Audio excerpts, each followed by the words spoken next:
आगे बढ़ते हैं। खबर यूपी से। आपको बता दें, यूपी में हलाल पर बैन पर जमीयत उलमा हिंद के यूपी के लीगल एडवाइजर मौलाना काब रशीदी का यूपी सरकार पर हमला देखने को मिला है। उन्होंने कहा कि हलाल सर्टिफिकेट को लेकर भारत सरकार के मिनिस्ट्री ऑफ इंडस्ट्री से रियासती सरकार बात करे। हलाल सर्टिफिकेशन मरकजी सरकार की हिदायत पर की जाती है।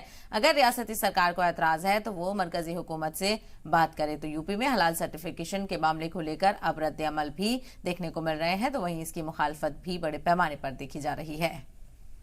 तो जमीयत उलमा हिंद अपने लेवल पे नहीं कर रही है, वो तो भारत सरकार के बिहाफ पर कर रही है। ये कोई भी हलाल का सर्टिफिकेट देने वाली कोई भी ऑर्गेनाइजेशन या ट्रस्ट या ग्रुप वो अपने बिहाफ पर कुछ नहीं करता है, वो तो भारत सरकार के बिहाफ पे करता है। तो अगर इस पर कोई किसी राज्य सरकार को प्रश्न चिन्ह इस पर है तो वो केंद्र सरकार से बात करे ना। भारत प्रधानमंत्री जी की अध्यक्षता में जो भारत की यात्रा 2014 से शुरू हुई है, उसमें भारत दुनिया में सबसे बड़ा मीट एक्सपोर्ट करने वाला देश है।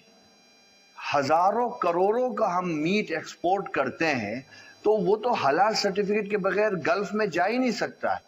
अगर हलाल टैग उस पे से हटा दिया जाए तो कोई भी मुस्लिम देश उसको स्वीकार ही नहीं कर सकता, क्योंकि उसके रिलीजन का इशू है।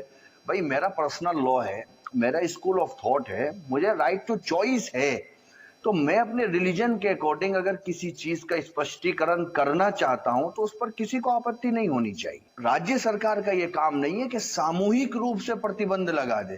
भाई, अगर लगाना है तो राज्य सरकार प्रधानमंत्री जी को कहे कि आपके औद्योगिक मंत्रालय ने जितने लोगों को सर्टिफिकेट जारी किया है सब खत्म कर दे।